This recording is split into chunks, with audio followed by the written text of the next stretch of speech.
1,60,920 kilometre ഓടിയുള്ള മാരുതിയുടെ Swift Dzire. ഈ വാഹനം എന്നെ അറിയുന്ന പലർക്കും അറിയാം. കാരണം ഞാൻ 2014 ഒരു പുതിയ വാഹനം എൻ്റെ ഫാമിലിക്ക് വാങ്ങിയിട്ടൊരു വാഹനമാണിത്.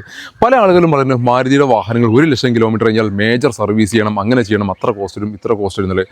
ഈ ഒരു വാഹനത്തിൻ്റെ പ്രത്യേകത എന്താ പറയുക, 1,60,000 കിലോമീറ്റർ റൺ ചെയ്തിട്ട് പോലും ഇതിൻ്റെ ടൈമിംഗ് ചെയിൻ മാറിയിട്ടില്ല.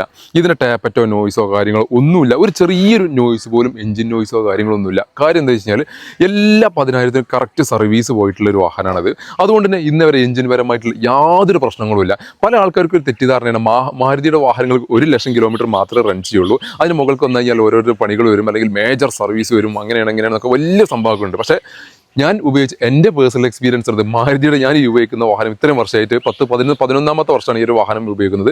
1,60,000 കിലോമീറ്റർ ഓടിയിട്ട് ഒരു പണിയും വരാത്ത ഒരു വാഹനം എൻ്റെ പേഴ്സണൽ എക്സ്പീരിയൻസ് ആണ്. അപ്പം മാരുതിയുടെ കറക്റ്റ് സർവീസ് പോയ വാഹനങ്ങൾ നിങ്ങൾ എടുക്കാൻ ഒരിക്കലും ഭയപ്പെടേണ്ട കാര്യമില്ല. മാത്രമല്ല ഈ ഒരു വാഹനം ഞങ്ങൾ സെയിലിനില്ല. കാരണം 11 വർഷമായിട്ട് ഞങ്ങൾ ഫാമിലി യൂസ് ചെയ്യുന്ന വാഹനമാണ്. എൻ്റെ ഫാദർ വാങ്ങിച്ച വാഹനമായിരുന്നു.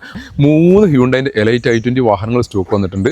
ഒന്നാമത്തെ വാഹനം 2017 മോഡൽ നിൽക്കുന്ന ആസ്റ്റ പെട്രോൾ എഞ്ചിനിൽ 43,000 കിലോമീറ്റർ ഓടിയിട്ടുള്ള സെക്കൻഡ് ഓണർഷിപ്പിൽ നിൽക്കുന്ന വാഹനം. ആസ്റ്റ എന്ന വേരിയൻ്റ് ആയതുകൊണ്ട് തന്നെ അത്യാവശ്യത്തിലധികം ഫീച്ചേഴ്സ് കാര്യങ്ങളെല്ലാം വന്നിട്ടുണ്ട്, അലോയ്സും കാര്യങ്ങളെല്ലാം വന്നിട്ടുള്ള വാഹനമാണിത്. ഈ ഒരു വാഹനം സ്വന്തമാക്കാം 5,50,000 രൂപ നെറ്റ് പ്രൈസോട് കൂടി. ഓൾമോസ്റ്റ് 5 ലക്ഷം വരെ നമുക്ക് ഫിനാൻസ് സൗകര്യം അവൈലബിൾ ഒരു വാഹനം കൂടിയാണിത്. പെട്രോൾ എഞ്ചിൻ 1.3 ലിറ്റർ എഞ്ചിൻ ആയതുകൊണ്ട് 12-13 റേഞ്ചിൽ നമുക്ക് പെട്രോൾ മൈലേജ് പ്രതീക്ഷിക്കാവുന്ന വാഹനം. അത്യാവശ്യത്തിലധികം ഫീച്ചേഴ്സ് ഇതിനകത്ത് വന്നിട്ടുണ്ട്. മറ്റൊരു വാഹനം കിടക്കുന്നത് 2018 മോഡൽ നിൽക്കുന്ന വാഹനമാണ്. സെക്കൻഡ് ഓണർഷിപ്പിൽ 77,000 കിലോമീറ്റർ ഓടിയുള്ള സെയിം പെട്രോൾ എഞ്ചിനിൽ നിൽക്കുന്ന ഒരു വാഹനം തന്നെയാണിത്. ആസ്റ്റ ആയിരുന്നെങ്കിൽ ഇത് സ്പോർട്സ് ആണ്. ചെറിയ ഫീച്ചേഴ്സിൽ വ്യത്യാസമുണ്ട്. ഇതിനകത്ത് ഹലോയ്സ് വരുന്നില്ല, പുഷ് ബട്ടൺ സ്റ്റാർട്ട് വരുന്നില്ല. അങ്ങനെ ചെറിയ ഫീച്ചേഴ്സിൽ വ്യത്യാസമുള്ള ഈ ഒരു വാഹനം സ്വന്തമാക്കാം 5,25,000 രൂപയ്ക്ക്. രണ്ടും തമ്മിൽ 25,000 രൂപയുടെ ഡിഫറൻസ് ഉണ്ട്.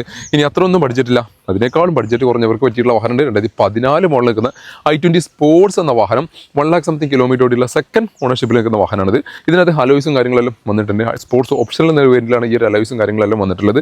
അത്യാവശ്യം നല്ല വൃത്തിയിൽ മെയിൻറ്റെയിൻ ചെയ്തിട്ടുള്ള ഡുവൽ ടോണിലേക്കൊക്കെ കൺവേർട്ട് ചെയ്തിട്ടുള്ള ഈ ഒരു വാഹനം സ്വന്തമാക്കാം വെറും 4 ലക്ഷം രൂപ നെറ്റ് പ്രൈസോട് കൂടി. ഓൾമോസ്റ്റ് 3.5 ലക്ഷം വരെ ഫിനാൻസ് സൗകര്യം അവൈലബിൾ ഒരു വാഹനം കൂടിയാണിത്. അപ്പോൾ ഇത്തരത്തിൽ 3 വാഹനങ്ങളാണ്. അത് ഹ്യൂണ്ടൈൻ്റെ എലൈറ്റ് i20 പെട്രോൾ എഞ്ചിനിൽ നിൽക്കുന്ന വാഹനങ്ങളാണ് നമ്മൾ സ്റ്റോക്ക് അവൈലബിൾ ആയിട്ടുള്ളത്. വാഹനങ്ങളുടെ കൂടുതൽ ഡീറ്റെയിൽസും മറ്റും ബുക്കിങ്ങിനും ആവശ്യങ്ങൾ കോൺടാക്ട് ചെയ്യാൻ നമ്പർ താഴെ കൊടുക്കുന്നുണ്ട്. നമ്മുടെ ഷോറൂമിൻ്റെ ലൊക്കേഷൻ പിന്നെ മലപ്പുറം ജില്ലയിലെ മക്കരപ്പറമ്പ് വെള്ളാട്ടുപറമ്പ് നമ്മൾ ഷോറൂം ലൊക്കേറ്റ് ചെയ്യുന്നത്. വീഡിയോ ഇഷ്ടപ്പെട്ടാൽ എക്സ്മെന്റ് ഷെയർ പേജ് ഫോളോ ചെയ്യാൻ മറക്കല്ലേ.